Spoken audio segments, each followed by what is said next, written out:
And so we took a wedding and a staycation and we sort of merged the two. And we've come up with this new concept, a new brand actually, a sub-brand of Tivoli called Wedcation, which is also by Tivoli.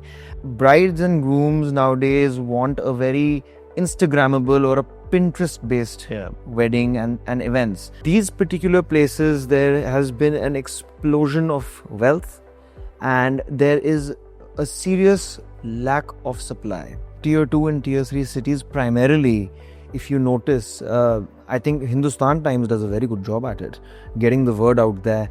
Yes, we are relying on a lot of hyperlocal marketing.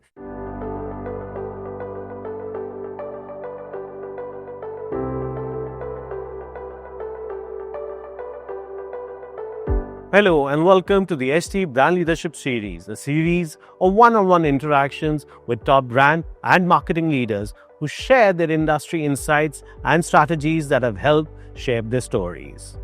Today, we have the distinct pleasure of hosting Akshay Gupta, the Executive Director at Tivoli Hospitality Group, a luxury events and hospitality innovator in India since 1988. Under Akshay's leadership, Tivoli has launched iconic venues like the Tivoli New Delhi Chhatarpur, which was recently relaunched as a 5-star. Wedcation by Tivoli destination retreats such as Jim Corbett and the flagship Omnia by Tivoli Dwarka, all making a bold move into integrated experiential hospitality. Welcome Akshay, let's explore your vision. Akshay, this conversation is very special for me. It was almost 2 decades ago, during my days as an event manager. Tivoli was my go-to venue. In fact, I might have spent more nights at Tivoli than some of your guests. If there was a big event, a wedding, or a celebration on the cards, chances were that it was happening at Tivoli. So it's great to see how the brand has evolved and even more exciting to hear about where you're taking it next. From Chhatarpur to Corbett, you've gone a long way in managing barats to actually curating getaways. So is this Tivoli reading the room or are you redefining the room itself? Good question. First of all, thank you for having me here. I would actually like to think it's the latter. I love the word redefining because it just gives this whole narrative that where Tivoli started and where we want to take it to. And so yes, we truly believe that the whole industry, the wedding industry, is a very ever evolving, ever changing. We certainly definitely want to be the flag bearers of the change as far as the wedding industry goes and make Tivoli ubiquitous with weddings, which it to a great extent already is. Right. You're right. Tivoli has always been a household name where luxury banqueting especially has been concerned, right? So what has been your vision in transforming it into a very modern hospitality group with experiential offerings like what you've just launched, right? The Wedcation by Tivoli or the Omnia by Tivoli. So, the name actually says it all. You must have heard of a staycation. We thought, why not come up with something new, something that the new millennials, Gen Z would really resonate with. And so we took a wedding and a staycation and we sort of merged the two. And we've come up with this new concept, a new brand actually, a sub-brand of Tivoli called Wedcation, which is also by Tivoli. And it's the perfect harmony of a residential wedding with all the great experiences and all the tools that one would require for a residential wedding.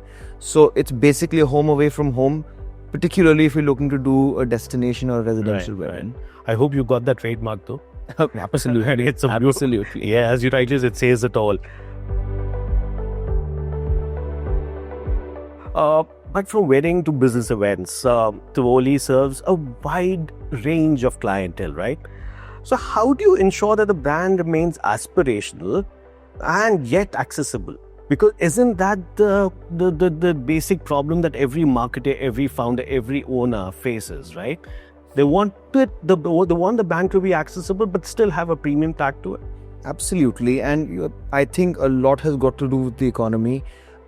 as I think everyone would know, India has one of the largest middle classes in the world. But what they do not realize is that this big chunk of people, they are always ready to celebrate. They're all saving up huge sums of money for weddings, and that's where Tivoli has perfectly targeted that niche, Right. which is not a niche anymore. Like I said, very big market, and just sort of focused our full attention in capturing that. Right. And I think we've done a good job at that. Oh, you've done a fabulous job. But again, so it brings me back to a question, right? It's a brand that you've grown up with. Yeah. So how do you balance the emotional legacy, which you and at the same time constantly innovate, keeping what today's generation wants? Yeah, that's a tough one because emotions have no place in a business if you want to be super successful. But I mean, one has to innovate, right? You take the examples of the big greats, BlackBerry, Nokia, and Apple, and how one brand did and one brand did not. So one has to move with times, and that's what we're doing with these new sub brands. We're creating new niches, we're crafting new positionings, and we're targeting different sects of society. Right. And so far, what we can see that there has been a great change and great demand for these individual products. Right. So yeah, that's where we're trying to innovate and doing more and more. You spoke of Wedcation. What I want to talk about is the other one which you done, which was Omnia. Omnia, yeah. Now, it features one of India's largest luxury indoor banquet with a modern glasshouse aesthetic, right? Mm-hmm. So how important is design thinking and visual storytelling in your customer experience strategy? So whenever you're devising a marketing strategy, how or what role does this really play? Actually now a huge part, because gone are the days when it was, the entire family or the elder segment of the family who would make the decision for the bride and groom. Now the modern bride and the modern groom want to take their own decisions. So design philosophy, architecture, the entire layout of the property is very, very important. Brides and grooms nowadays want a very Instagrammable or a Pinterest-based wedding and events. And they've taken matters into their own hands, rightly so. And just trying to create a very, very new, beautiful theme every time we do something. True, very true. As we spoke about initially, Wedcation, right? Mm-hmm. And that's a property in Jim Corbett. How did that idea come about? And what kind of a demand have you seen for a concept like that? So huge demand. First talking about the idea, again, destination weddings took us to the drawing board of where we can, come up with new properties, offer new experiences to our existing clientele and new clients. And so Jim Corbett has been repeatedly on our mind. So we came up with this venue to serve that part of our clientele. And just a motorable distance, beautiful area, lots of nature, lots of history attached to it. What better place to go? So the demand's there for absolutely. Absolutely.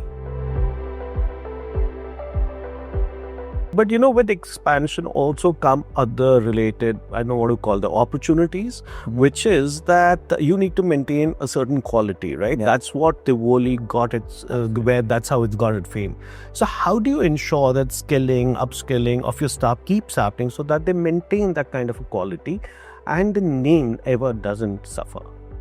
So, rigorous and very, very, just very rigorous background checks on whom we're hiring, experienced people from the industry, and then there are a lot of people who've joined us who are not from the industry, but they've shown exemplary skills in the line of work that they're in. So just constant training, upskilling, like you said. Personally from us, we've hired a full team of trainers and just motivational stuff, to keep the core values of the brand and expand new horizons. All right. So that's an ongoing process. So because always an ongoing. With new venues, with new themes, with new concepts will also come this the technique of skilling. Maybe it'll be a little different Because one has to go with the ambience of what one's created at a different venue, right? Absolutely. I mean, see, skilling and learning is, it's an everlasting process. I myself am going to learn 100 new things, and I think the same for you. So it's an ongoing process. It's something which is never ending, and you learn and just bring out those experiences over time. You very nicely spoke about millennials and how they're taking charge of managing and organizing. But we still live in a country called India where you can't leave the families out. Yeah. Right? So yes, as much as the kids would want, the parents still, or the nana, nani, chacha, chachi, they'll all have a say. Always. So how do you cater to this where you have to keep, you have to cater to traditional values of family, and at the same time keep the millennials' basic goals in place, right? So how do you manage to tackle both of them together?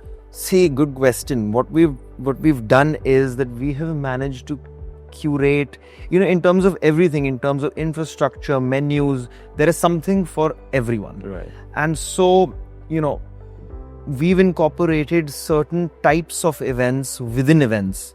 Meaning to say, if someone is having a destination wedding, right, we understand that the new generation wants an after party. So we've curated and made specific venues to cater to that.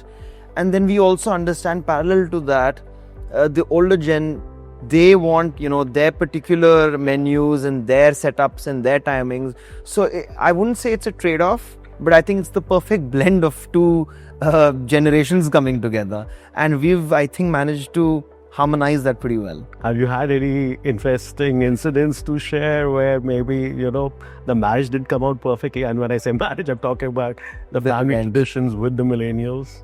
Oh, well, it's a lot to think about. I can take a personal example from my own wedding, but I think we'll save that for another time. But yeah, I mean, lots of such examples. Right off the bat, I cannot think of any. Sure, no problem. That is just... You also spoke about how everything needs to be grammable, the Insta world, right? Totally. Now, it just seems that Instagram has become the new wedding planner. Everything has to be planned accordingly, right? From what the backdrop is going to be to everything, the look as to how it comes onto your phone camera. Totally. And the couples today are picking up venues basis what looks best on their camera. Now, with that in mind, how do you, or can you share an example of a digital first campaign that you might have come up with, keeping Instagram as the core? Yes, actually, we did do something very interesting. It was a very emotion-based campaign.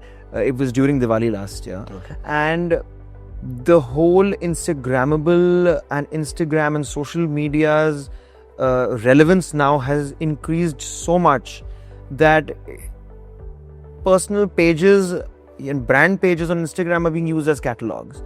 And it, like you said, right, Instagrammable, the whole feature, everything has to be picture perfect, because there's just so much of content rolling out on platforms these days, and one has to be updated with the newest and the best. So a big part in the wedding industry now. Yeah.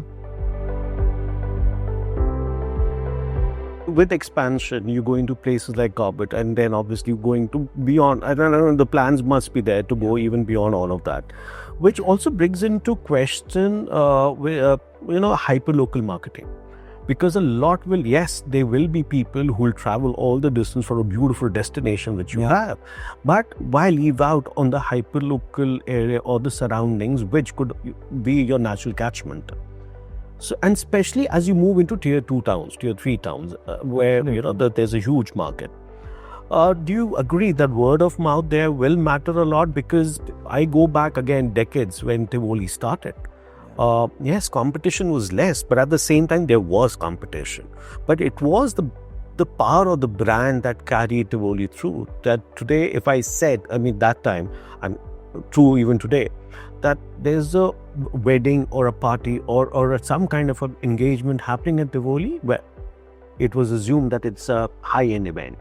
Absolutely. Even now, tier 2 and tier 3 cities primarily, if you notice, I think Hindustan Times does a very good job at it, getting the word out there. These particular places, there has been an explosion of wealth, and there is a serious lack of supply. And so we've expanded rapidly into tier 2 and tier 3 towns, Rewari, Palwal namely. And yes, we are relying on a lot of hyperlocal marketing, whether it's newspaper ads or radio. Word of mouth is, I would say, the best. Right. But yes, very, very important part, and something that we are really focused into doing seriously.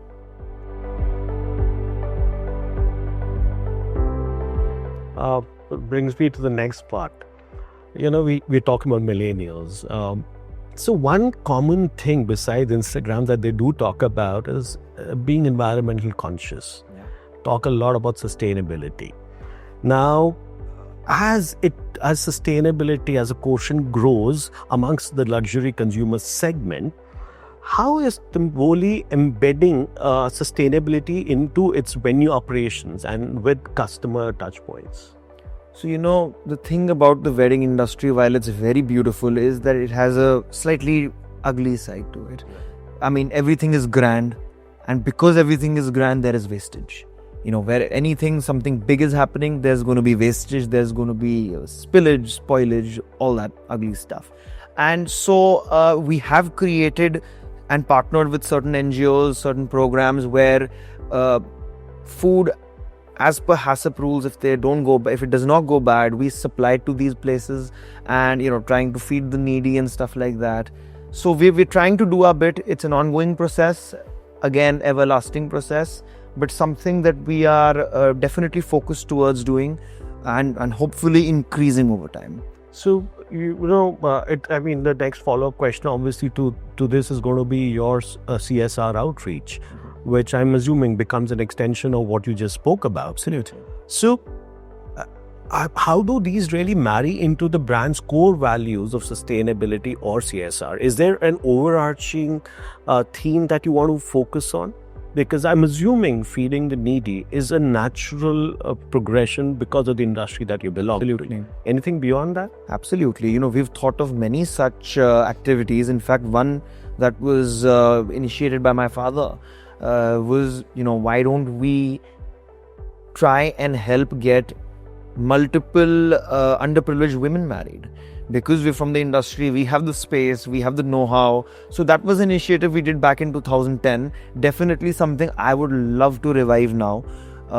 In fact, now that we've spoken about it, I will definitely, try and get that rolling again. So, yeah, we just, aim to look into new things that we can do to give back to society, and just something which is beautiful and nice all around. All right. Let's talk a little about your future roadmap now. Expansion is not going to stop, right? It's an ever evolving process. But with your aggressive expansion plans that you have, what markets or formats or the design thinking is what you're going to tap into next? So, actually, like I said before, tier 2 and tier 3 cities have shown immense potential. Because it's actually a two-pronged strategy. Number one, that these cities are perfectly in the drivable, motorable distance from a tier 1 city. So what happens is that it becomes a destination, sort of a scenario.